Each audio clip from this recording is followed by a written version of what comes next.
change the color behind me. Calgary Flames season preview. This is, oh boy, I can't get any of the lights to work with that. This isn't gonna, we just talked about it. If you're watching the full episode, this isn't going to be a great year for the Flames. It's going to be probably very frustrating for this team. But I do think that there is the opportunity for a lot of these guys to break out. You're right. Deeds, very fancy.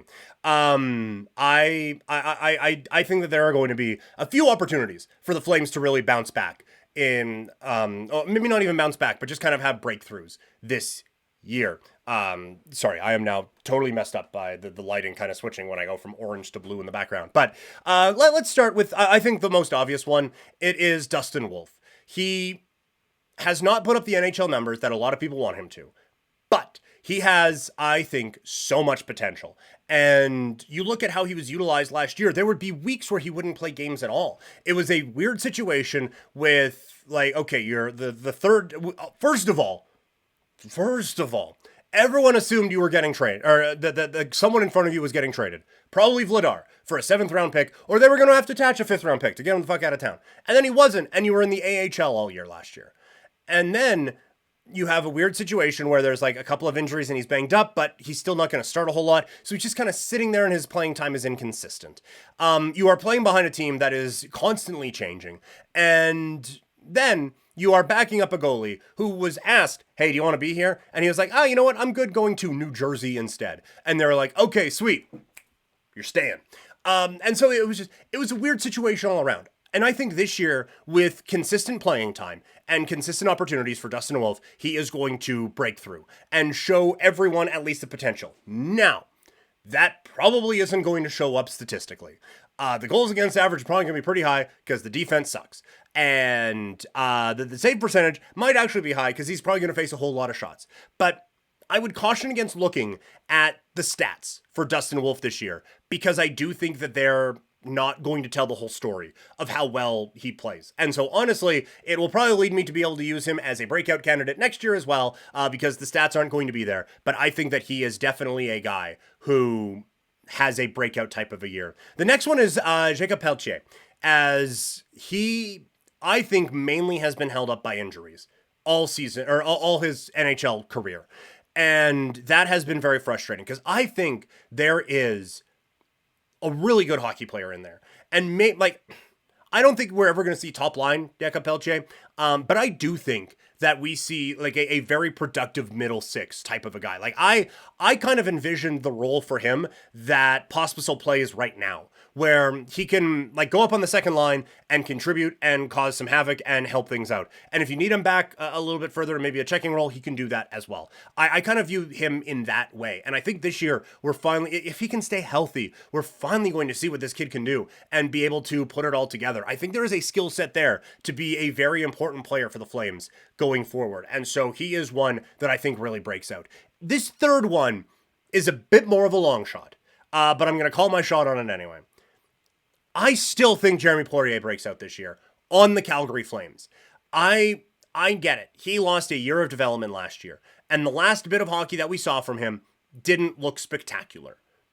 Fully understand that. He was coming back from a fairly traumatic injury.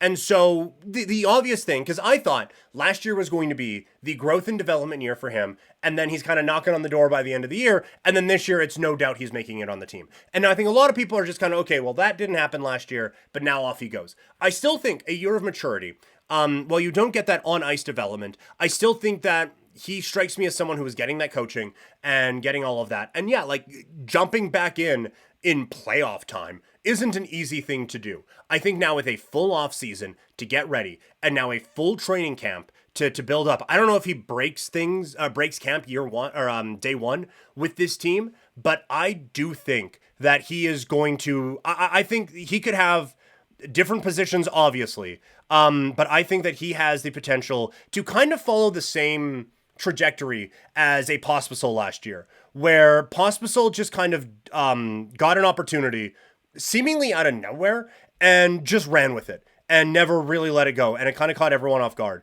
I think that is going to be the Flames Poirier this year. I think that he is going to be the guy who steps up and has those sorts of games for Calgary. And so that is the guy who I think has an opportunity to step up. Quickly in the chat. Deeds.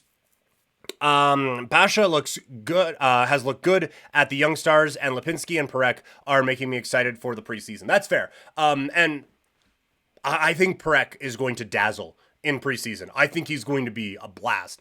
I still think, like, I know, even the conversation today I had with Shannon GVP over on 960, asking, like, okay, who's going to be on the NHL roster first? Is it going to be Brustevich or is it going to be Parekh? I would caution against Parekh this year. But I do think that, like, he is so, I feel so confident that he's going to be a legitimate number one defenseman in this league with his offensive instincts already. And from everyone you talk to around the Ontario Hockey League, the IQ that he has and the work ethic that he has, he's going to figure out the deficiencies in his game. And I think that that is going to be a very exciting player. And Lipinski is an interesting piece as well. There's a lot of guys.